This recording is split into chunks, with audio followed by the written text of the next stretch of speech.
Hold कीजिए।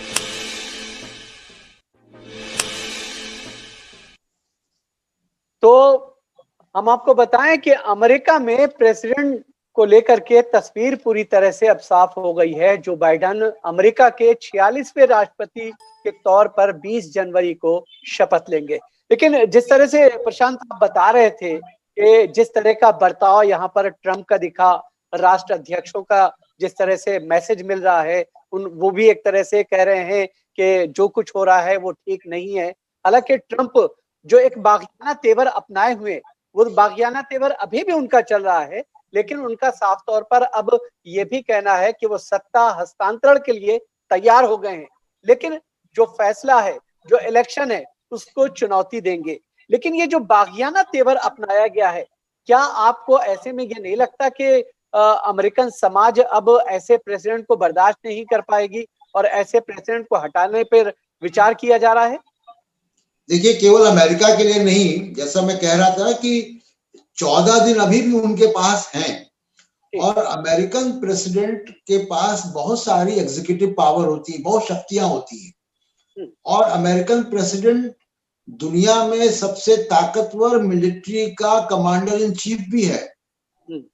हमको ये नहीं भूलना चाहिए। तो केवल अमेरिका के लिए नहीं, एक व्यक्ति जो कि बागी हो चुका है, जो डेमोक्रेटिक प्रोसेस को नहीं मान रहा है, जो लोकतंत्र की संस्थाओं को नहीं मान रहा है, जो चुनाव को नहीं मान रहा है, वो व्यक्ति दुनिया की पीस के लिए भी, विश्व शांति के लिए भी एक खतरा बन सकता है, जाहिर है।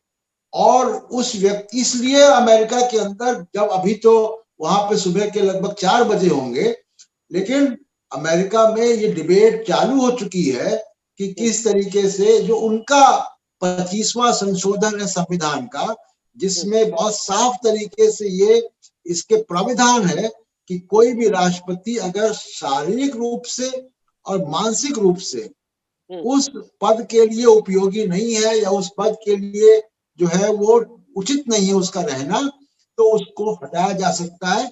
ये उपराष्ट्रपति और वो जो कैबिनेट है वो फैसला करके इसको, इसकी बाकी आगे की कार्रवाई शुरू कर सकते हैं। तो फिर ये कहा जा सकता है प्रशांत, फिर ये कहा जा सकता है कि अगर जैसा आप कह रहे हैं कि जो 25वीं संशोधन है, संविधान संशोधन, जिसपे कि अब ये चर्चा हो रही है कि उन्हें हटाया जाना चाहिए, उनके खिलाफ महाभियोग चलाया जाना चाहिए। अगर ऐसा हो जाता है, मान लीजिए, तो ये कहा जा सकता है कि शायद अमेरिकन इतिहास में ये पहले ऐसे राष्ट्रपति होंगे कि जिन्हें महाभियोग चला करके पद से हटाया जा रहा है। जी, और ये 25वां संशोधन उस तरीके का महाभियोग नहीं होगा जैसा कि निक्सन के लिए या उसके बाद में क्लिंटन के लिए और फिर ट्रंप के लिए आया, और जिसमें सीनेट और कांग्रेस की मंजूरी हुई होती, होना जरूरी होती है, उसके बाद फिर वो आगे उसका प्रोसेस होता है। तो वो कामयाब पीछे भी 2 बार नहीं हुआ, ट्रंप के समय भी कामयाब नहीं हो पाया, क्योंकि ट्रंप जिस वक्त महाभियोग लाया गया तो सीनेट में उनकी मेजॉरिटी थी रिपब्लिकन पार्टी की।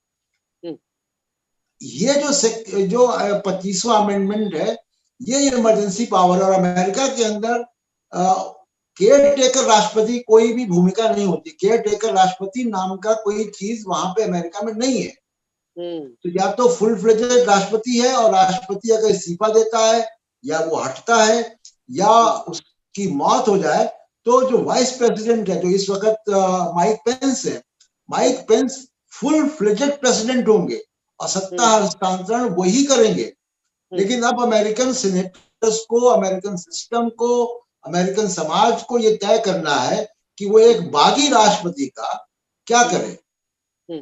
बिल्कुल, बागी राष्ट्रपति का क्या कुछ करे। लेकिन ऐसे में एक अहम सवाल ये पैदा हो जाता है प्रशांत कि चूंकि जो बाइडेन कह तो रहे हैं कि तमाम अमेरिकियों के वो राष्ट्रपति हैं, और जिस तरह का बागियाना तेवर ट्रंप का यहाँ पर नजर आ रहा है, उनके लिए जो उनके अपने समर्थक हैं जिस तरह से आगे आए हैं, कहीं ना कहीं ये एक बहुत बड़ी चुनौती है। और ऐसे में सवाल ये पैदा होता है कि बाइडेन कितनी मजबूती के साथ खड़े हो पाएंगे, कितनी मजबूती के साथ राष्ट्रपति के कामकाज को संभाल पाएंगे। देखिए, बाइडेन की सिर्फ एक लिमिटेशन ये होगी कि सीनेट में शायद डेमोक्रेट मेजॉरिटी नहीं आए अगले कुछ समय में, और ये एक लिमिटेशन उनकी होगी, क्योंकि बहुत सारे जो अप्रूवमेंट है, अपॉइंटमेंट के अप्रूवल्स हैं, वो सीनेट से ही आते हैं, चाहे वो उनके चीफ ऑफ स्टाफ का होगा, चाहे वो कॉमर्स सेक्रेटरी का होगा, इंडस्ट्री सेक्रेटरी का होगा, वो सारे अपॉइंटमेंट के अप्रूवल सीनेट से आते हैं। वहां पे जरूर रिपब्लिकन पार्टी इनको एम्बेरस कर सकती है, लेकिन वो शक्तिशाली राष्ट्रपति होंगे, एक बात। दूसरी चीज, ये जो हादसा हुआ है ये अमेरिकन समाज को झकझोर देगा, क्योंकि 300 साल की डेमोक्रेसी में उनके साथ ये पहला बार ये हादसा हुआ है। जो 1812 की घटना का आप जिक्र कर रहे थे, वो ब्रिटिश सैनिकों द्वारा किया गया हमला था। बिल्कुल। अंदरूनी डेमोक्रेटिक प्रोसेस उनका कभी भी डिस्टर्ब नहीं हुआ इस तरीके जैसा अब हुआ है। तो उनके लिए ये ऐतिहासिक घटना है।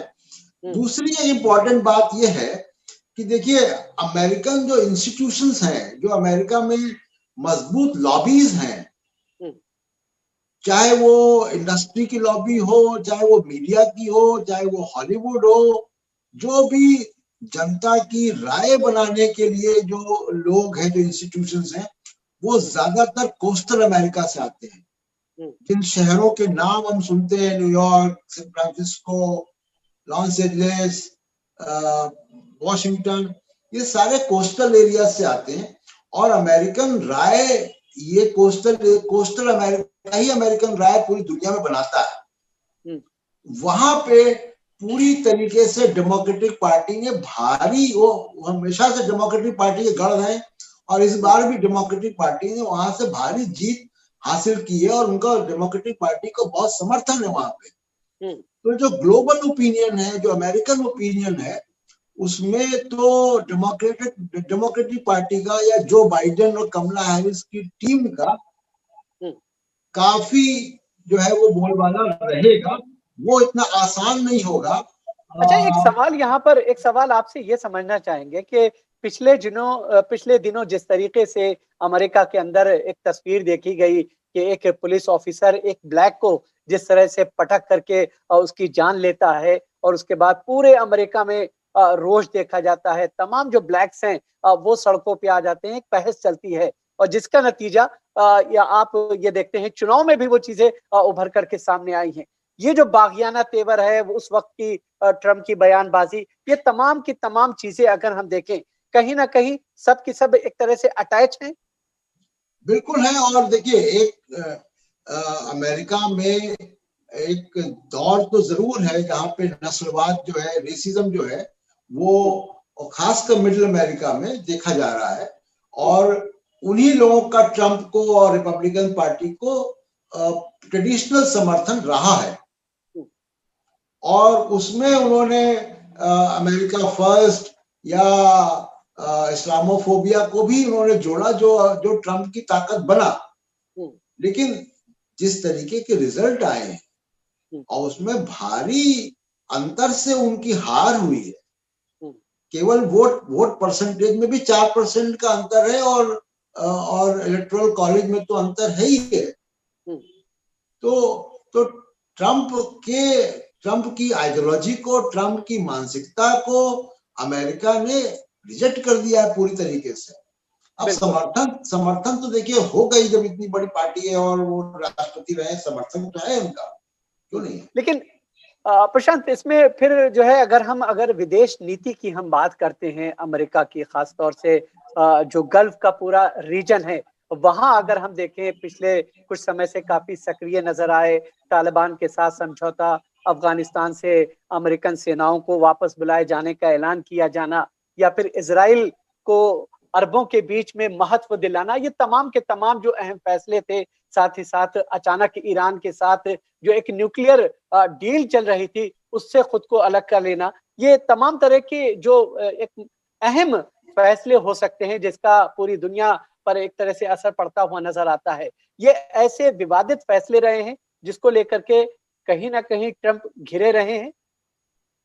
देखिए, ट्रम्प की स्टाइल ऑफ फंक्शनिंग हमेशा से ऐसी रही है कि ट्रम्प इंस्टीट्यूशनल सपोर्ट के या इंस्टीट्यूशनल तरीके से फैसले नहीं करते रहे। जो बाइडेन हमेशा से इंस्टीट्यूशनल तरीके से फैसले करने के लिए माने जाते हैं, क्योंकि वो उपराष्ट्रपति भी रहे, ओबामा के साथ दोनों टर्म में रहे। उसके पहले लंबे समय से सीनेटर और तमाम सीनेट कमेटीज के वो अध्यक्ष रहे, तो उनका एक लंबा अनुभव है।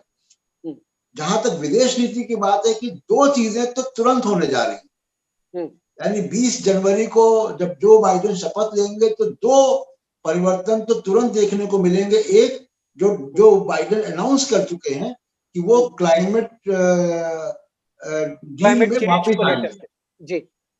दूसरा, ईरान के साथ जो संबंध खराब हुए या डील को स्क्रैप कर दिया गया, वो रिस्टोर करेंगे, रास्ते कोई ना कोई उसके रास्ते निकाले जाएंगे और उसको ईरान के साथ जो संबंध ट्रंप ने खराब किए थे उसको वो रिस्टोर करेंगे। ये दो चीजें तुरंत होंगी। बाकी ये कि जो फॉरेन पॉलिसी है, चाहे वो इजराइल के साथ पॉलिसी हो या चाइना को लेकर जिससे कि भारत भी प्रभावित होता है, वो सारी पॉलिसीज उसको वो रिस्टोर करेंगे। ये दो चीजें तुरंत होंगी। उसमें जो बाकी ये कि जो फॉरेन पॉलिसी है, चाहे वो इजराइल के साथ पॉलिसी हो या चाइना को लेकर जिससे कि भारत भी प्रभावित होता है, वो सारी पॉलिसीज। लेकिन ऐसा नहीं है कि अमेरिका चाइना बाकी है कि जो फॉरेन पॉलिसी है, चाहे वो इजराइल के साथ पॉलिसी हो या चाइना को लेकर जिससे कि भारत भी प्रभावित होता है, वो सारी पॉलिसी जा रही है। लेकिन ऐसा नहीं है कि अमेरिका ऑप्टिक्स चाइना बाकी है कि जो फॉरेन पॉलिसी है, चाहे वो इजराइल के साथ पॉलिसी हो या चाइना को लेकर जिससे कि भारत भी प्रभावित होता है, वो सारी पॉलिसी जा रही है। लेकिन ऐसा नहीं है कि अमेरिका ऑप्टिक्स चाइना बाकी है कि जो फॉरेन पॉलिसी है, चाहे वो इजराइल के साथ पॉलिसी हो या चाइना को लेकर जिससे कि भारत भी प्रभावित होता है, वो सारी पॉलिसी जा रही है। लेकिन ऐसा नहीं है कि अमेरिका ऑप्टिक्स चाइना बाकी है कि जो फॉरेन पॉलिसी है, चाहे वो इजराइल के साथ पॉलिसी हो या चाइना को लेकर जिससे कि भारत भी प्रभावित होता है, वो सारी पॉलिसी जा रही है। लेकिन ऐसा नहीं है कि अमेरिका ऑप्टिक्स चाइना बाकी है कि जो फॉरेन पॉलिसी है, चाहे वो इजराइल के साथ पॉलिसी हो या चाइना को लेकर जिससे कि भारत भी प्रभावित होता है, वो सारी पॉलिसी जा रही है। लेकिन ऐसा नहीं है कि अमेरिका ऑप्टिक्स चाइना बाकी है कि जो फॉरेन पॉलिसी है, चाहे वो इजराइल के साथ पॉलिसी हो या चाइना को लेकर जिससे कि भारत भी प्रभावित होता है, वो सारी पॉलिसी जा रही है। लेकिन ऐसा नहीं है कि अमेरिका ऑप्टिक्स कंट्री का अमेरिका का था, उसमें जरूर चोट पहुंची है कल रात की घटनाओं से। और लेकिन चाइना और अमेरिका के संबंध तो जैसे थे वैसे ही रहेंगे, उसमें उसके तौर तरीके जरूर थोड़ा बदलेंगे। लेकिन अगर हम भारत के और अमेरिका के रिश्तों को देखें, प्राइम मिनिस्टर नरेंद्र मोदी और ट्रंप के बीच में इक्वेशन बहुत अच्छा था। बताया जाता है दोस्ती बड़ी अच्छी थी और ट्रंप के कैंपेन के लिए खुद प्रधानमंत्री नरेंद्र मोदी गए, वहां पे इवेंट जो है ऑर्गेनाइज किया गया हाउडी मोदी के नाम से। फिर प्रधानमंत्री मोदी ने वहां पर साफ तौर पे जाके कहा आपकी बार जो है ट्रंप सरकार, एक नारा भी उन्होंने दिया। तो ये तमाम चीजें जाहिर करती हैं कि मोदी साहब और ट्रंप साहब के बीच में एक बेहतरीन रिश्ता रहा है। अब चूंकि जो बाइडेन आए हैं, ऐसे में उस रिश्ते को आप कैसे देखते हैं? देखिए, ये भारत और अमेरिका के रिश्ते ट्रंप के समय बहुत भारत के लिए बहुत लाभदायक नहीं थे।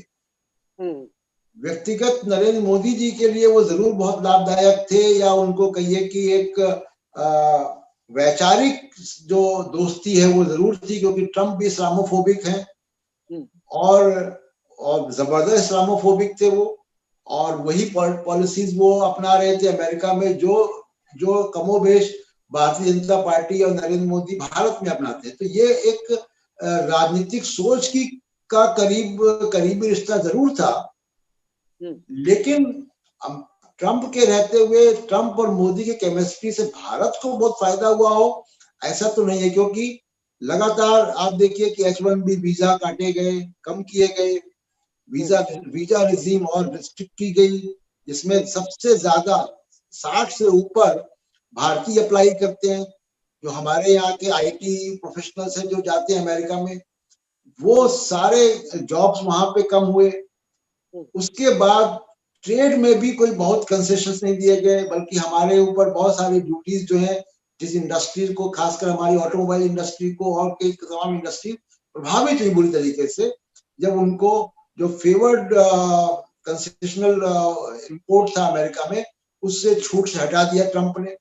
तो भारत और अमेरिका के रिश्ते बहुत अच्छे नहीं रहे, भारत के लिए लाभदायक नहीं रहे। लेकिन एक सवाल ऐसे में, चूंकि बहस चल रही है भारत को लेकर के, खासतौर से हम आपसे ये जानना चाहेंगे कि प्रेसिडेंट ट्रंप, जो अब जाहिर है कि 20 के बाद तो नहीं रहेंगे, लेकिन 20 तक तो ट्रंप हैं, जब तक कि उनके खिलाफ कोई उस तरह का एक्शन नहीं ले लिया जाता। लेकिन कश्मीर को लेकर के उनकी जिस तरह की दिलचस्पी नजर आई, और जो बाइडेन का पाकिस्तान की तरफ झुकाव, ये रिश्तों पर कुछ असर डाल सकता है? देखिए, दो चीजें इसमें जरूर होंगी। एक तो ये कि जो भारत के संदर्भ में बहुत अहम है हम लोगों को समझना कि जब भी भारत में मानवाधिकार हनन हुए या उसकी अंतरराष्ट्रीय मंचों पे आवाज उठी है, चाहे वो कश्मीर का मुद्दा हो, चाहे वो CNRC के मुद्दे हो, या और भी तमाम तरीके के मुद्दे हो जो अमेरिकन मीडिया में जाते रहे या विश्व मंच पे जाते रहे, वहां पे अमेरिका के अंदर जो डेमोक्रेट पार्टी के, जो बाइडेन की पार्टी के सीनेटर्स ने और कांग्रेस के लोगों ने जरूर वहां पे बढ़ चढ़कर उसमें हिस्सा लिया, आवाज उठाई। तो ये जरूर एक डिस्कम्फर्ट पैदा करेगा व्यक्तिगत तौर पर नरेंद्र मोदी और जो बाइडेन की टीम से, क्योंकि कमला हैरिस भी काफी मुखर रही है इस मामले पर पहले भी। भले ही वो भारतीय मूल की है, लेकिन वो मानवाधिकार के मामलों में बहुत मुखर रही है।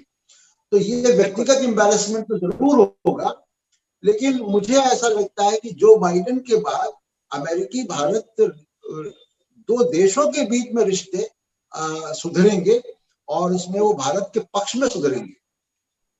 अच्छा, एक वेस्ट एशिया से जुड़ा हुआ आपसे एक सवाल हम ये जानना चाहेंगे कि वेस्ट एशिया में पिछले कुछ समय में जिस तरह से ट्रंप ने अपनी एक्टिविटी को दिखाया है, और कुछ अरब देशों को लेकर के इजराइल को मनवाने की जो बाय फोर्स एक तरह से कोशिश की है, उस पर कुछ असर आपको दिखता हुआ नजर आएगा? मुझे नहीं लगता है कि उसमें कोई बहुत परिवर्तन होगा। देखिए, कुछ चीजें परिवर्तित नहीं होंगी। जैसे कि अब इंडिया के पर्सपेक्टिव में, अगर भारत के पर्सपेक्टिव में देखें तो क्वाड या एशिया पैसिफिक सिक्योरिटी रिजीम जो इमर्ज हो रही है, उस पे जो अमेरिका भारत को लेकर आगे चल रहा है, वो चाइना को देखते हुए उसको क्रिएट किया जा रहा है, तो वो कोशिशें चलती रहेंगी। लेकिन ऐसे में एक सवाल, इसके अलावा इसराइल के बारे में देखिए, इसराइल का अमेरिकन सिस्टम के अंदर उनकी बहुत स्ट्रॉन्ग पकड़ है और उनके रिश्ते पुराने हैं, उसमें कोई परिवर्तन नहीं आने जाने वाला है। केवल जो फर्क आएगा वो फर्क ये आएगा कि हाँ, ईरान का एक रोल बढ़ेगा। हो सकता है कि जो बाइडेन के तौर तरीके फर्क होंगे, वो इस तरीके के धमकाने वाले या इस तरीके के तरीके नहीं होंगे। तीसरी सबसे बड़ी इंपॉर्टेंट बात है कि अभी भी दुनिया कोरोना के गिरफ्त में है। अभी अर्थव्यवस्था भी लोगों का, पूरी दुनिया की गिरी हुई है, वो वापस चालू होनी है। कोरोना का भी 7 देशों की प्रमुखता वैक्सीन है। तो इन सब चीजों में ऐसा नहीं है कि ट्रंप जो बाइडेन तुरंत कुछ हरकत में आ जाएंगे और कुछ करते दिखाई देंगे। लेकिन अगर कंटिन्यूटी में रहेंगी, हाँ, उनके तौर तरीके बदलेंगे। लेकिन अगर जिस तरह से आप कह रहे हैं कि उनके तौर तरीके बदलेंगे, रिपब्लिकन जो है, जैसे पिछले दिनों ट्रंप ने जो एक एक्टिविटी पिछले साल अंजाम दी कि तेल अवीव से अपनी एम्बेसी को शिफ्ट किया गया यरूशलेम की तरफ, जिसका दुनिया भर में विरोध हुआ। तमाम लोगों ने जो है इसका विरोध किया, इवन के जो डेमोक्रेट्स है उन्होंने भी इसका खुल करके जो है विरोध किया। वो नहीं चाहते कि इजराइल में जो है अमेरिकन एम्बेसी शिफ्ट की जाए। आपको लगता है कि ये इस पे भी कुछ बातचीत होगी, रिकंसिडरेशन होगा? देखिए, रिपब्लिकन और डेमोक्रेट विदेश नीति के तौर पे, अगर आपको क्लिंटन का दौर याद हो, अगर आपको ओबामा का दौर याद हो, तो विदेश नीति के मामले में रिपब्लिकन और डेमोक्रेट्स में कोई बहुत भारी अंतर नहीं है। केवल अग्रेसिव नहीं है, उनकी बॉडी लैंग्वेज डिफरेंट है, उनकी शब्दावली डिफरेंट होती है, लेकिन कमोबेश वो सिस्टम तो, अमेरिकन सिस्टम तो वही है जो डील करता है। केवल ऑप्टिक्स में अंतर आता है। वो मुझे नहीं लगता कि कोई आमूल चूल परिवर्तन अमेरिकन विदेश नीति में वेस्ट एशिया को लेकर होने जा रहा है। तो अमेरिकन फर्स्ट की पॉलिसी पर जो बाइडेन आगे बढ़ेंगे? अमेरिका फर्स्ट की पॉलिसी पर तो नहीं आगे बढ़ेंगे, क्योंकि देखिए डोनाल्ड ट्रंप ने जो ग्लोबल रोल अमेरिका का सुपर पावर का था वहां से विड्रॉ कर लिया था अपने आप को। तो ग्लोबल अफेयर्स में अमेरिका के स्टेक्स नहीं रह गए थे। वो बिल्कुल, चाहे वो WHO के फंडिंग का मामला हो, UN का मामला हो, जितने भी मल्टीलैटरल ऑर्गेनाइजेशंस है उसमें उसका पार्टिसिपेशन का मामला हो, तो डोनाल्ड ट्रंप ने उस वहां से रिट्रीट पीछे हट गए थे। जो बाइडेन वापस एक ग्लोबल लीडर के तौर पे स्थापित होंगे और जो अमेरिकन प्रेसिडेंट एक ग्लोबल लीडरशिप का रोल निभाते रहे, जो बाइडेन वहां वापस आएंगे। अच्छा, एक आखिरी सवाल भारत से जुड़ा हुआ आपसे जानना चाहेंगे कि बुधवार को जब वाशिंगटन DC और कैपिटल हिल्स में जिस तरह से समर्थक ट्रंप के दाखिल हुए और विरोध प्रदर्शन करते हुए नजर आए, उसमें भारतीय झंडा भी, तिरंगा लेकर के कुछ लोग जो है नजर आए। उसको लेकर के भारत में एक बहस छिड़ी हुई है कि इस तरह के इवेंट्स या इस तरह की चीजों में भारत को इन्वॉल्व नहीं होना चाहिए। आप इसे कैसे देखेंगे? नहीं, बहुत ही वो शर्मसार करने वाला काम जिसने भी किया वो किया कि भारतीय झंडे को लेकर वो उन गुंडे बदमाशों के साथ वो खड़ा था जो वहां की संसद पे हमला कर रहे थे। और ये प्रोसेस के तहत हुआ है।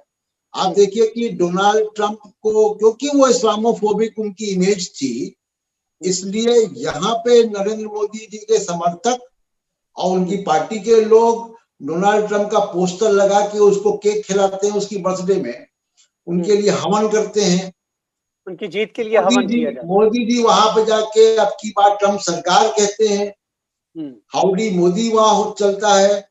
तो ये सारी चीजों का एक रिफ्लेक्शन तो है कि वहां पे अमेरिका में भी जो एनआरआईज हैं उनमें भी उतना ही पोलराइजेशन हो गया है जितना भारतीय समाज में पोलराइजेशन हुआ है। तो ये जरूर कोई जिसको यहाँ पे उनका ये कोई कट्टर समर्थक रहा होगा जो एंटी डेमोक्रेटिक भी है, और वो अमेरिका में भारत का झंडा लेकर गैर लोकतांत्रिक काम में अगर खड़ा हुआ है तो जाहिर सी बात है कि वो कोई पेट्रियाटिक इंसान नहीं था और वो भारत का शुभचिंतक नहीं था, और उसने भारत के झंडे और अंतरराष्ट्रीय स्तर पे भारत की जो डेमोक्रेटिक वैल्यूज और संविधान के प्रति जो आस्था है उसको उसने नुकसान पहुंचाया, क्योंकि वो वीडियो पूरी दुनिया में देखा जा रहा है और ये शर्मसार करने वाला वीडियो है। तो ऐसे में ये माना जा सकता है कि जिस तरह से पोलराइजेशन अमेरिका में हुआ है और कट्टर सोच जिस तरह से उसको बढ़ावा मिल रहा है, ये खुद अमेरिका के हित में नहीं है। बिल्कुल नहीं है, लेकिन अमेरिकन सिस्टम को हमको समझना होगा। अमेरिकन सिस्टम अभी उतना करप्ट नहीं हुआ है। अमेरिका के जो इंस्टीट्यूशंस हैं वो खराब नहीं हो गए। भले उसमें रिपब्लिकन लोग चले गए हो कुछ सुप्रीम कोर्ट में या और जगहों पे, लेकिन अमेरिकन सिस्टम अपने आप में वो सेकुलर है। अमेरिकन सिस्टम जो है वो संविधान के रास्ते पर चलने वाला है। इसीलिए मैंने आपको उदाहरण दिया कि पेंसिल्वेनिया जो रिपब्लिकन स्टेट है वहां पे भी अगर डेमोक्रेट जीत रहे थे और ट्रंप विवाद कर रहा था तो पेंसिल्वेनिया के गवर्नर ने ट्रंप का साथ नहीं दिया, उन्हीं की पार्टी का होते हुए भी। एक सवाल, आखिरी सवाल आपसे प्रशांत ये समझना चाहेंगे, क्योंकि भारत का इंटरेस्ट हमेशा से आतंकवाद के खिलाफ रहा है और भारत इसको लेकर के एक मुहिम के तौर पर दुनिया को लामबंद करने की कोशिश करता रहा है। ऐसे में अगर, चूंकि ज्यादातर ये कहा जाता है कि पाकिस्तान दुनिया भर में कहीं पे भी अगर कुछ इस तरह की गतिविधि होती है, आतंकवाद की कोई घटना सामने आती है, तो उसके बारे में एक परसेप्शन सा बन चुका है कि पाकिस्तान से उसके तार जाकर के जुड़ते हुए नजर आते हैं और उसको लेकर के पाकिस्तान पे सख्ती भी दिखाई जाती है। अमेरिकन जो सीनेट है वो बार बार पाकिस्तान को जो मदद दी जानी होती है उस पर भी एक तरह से ब्रेक लगाती हुई नजर आती है और ट्रंप ने इस तरह से किया भी है कई बार। लेकिन आपको लगता है कि अब चूंकि जब सत्ता परिवर्तन होगा, जो बाइडेन आएंगे, वो भारत के इस आतंकवाद से जुड़े हुए मुद्दे को जो है देखेंगे, उस पर जो है गौर करेंगे? बिल्कुल। और देखिए, अमेरिका ने भारत और पाकिस्तान को हाइफिनेटेड रिलेशनशिप से देखना काफी पहले से बंद कर दिया। पिछले 3-4 राष्ट्रपति उनके भारत से अलग डील करते हैं, पाकिस्तान से अलग डील करते हैं, एक बात। दूसरी कि जो बाइडेन जरूर पाकिस्तान पे और ज्यादा दबाव बनाएंगे, इसलिए क्योंकि उनकी अफगानिस्तान पॉलिसी ट्रंप से अलग होगी। ट्रंप ने अफगानिस्तान के पीस प्रोसेस से भारत को अलग कर दिया था। मेरा मानना है कि जो बाइडेन आने के बाद भारत की एंट्री उस पीस प्रोसेस में दोबारा होगी। भारत एक बहुत मजबूत स्टेक होल्डर और वहां पे रहा है अफगानिस्तान की पीस प्रोसेस में। और जब भारत की अफगानिस्तान की पीस प्रोसेस में और विड्रॉल ऑफ फोर्सेस में जो रोल बढ़ेगा, तो जाहिर सी बात है कि वो उसका एक नतीजा ये भी होगा कि वो पाकिस्तान पे अमेरिकन दबाव बढ़ेगा, तहरीके तालिबान पे और दबाव बढ़ाने के लिए, या उनको मदद ना करने के लिए, या उनको मेज पर बातचीत की मेज पर लाने के लिए। तो पाकिस्तान के ऊपर दबाव बढ़ेगा और भारत का रोल अफगानिस्तान के पीस प्रोसेस में वापस आने की मैं बहुत प्रबल संभावना देख रहा हूं, जो बाइडेन के रहते हुए। चलिए, बहुत शुक्रिया प्रशांत, आपने विस्तार से अमेरिका में जिस तरह की घटनाएं घटित हुई हैं और जिस तरह के हालात और रिश्तों को लेकर के आपने विस्तार से बताया, आपका बहुत बहुत शुक्रिया। लेकिन जाने से पहले हम अपने तमाम दर्शकों से गुजारिश करेंगे कि आपने अगर फ्रीडम एक्सप्रेस को सब्सक्राइब नहीं किया है तो आप फ्रीडम एक्सप्रेस को सब्सक्राइब करें, लाइक और शेयर करें। साथ ही साथ आपसे ये भी अनुरोध है कि आप इस मीडिया हाउस की मदद करें, क्योंकि इस मीडिया हाउस को आपके मदद के, आपके सहयोग की बहुत ज्यादा जरूरत है। तो आज के प्रोग्राम में फिलहाल इतना ही। इजाजत दीजिए, आदाब।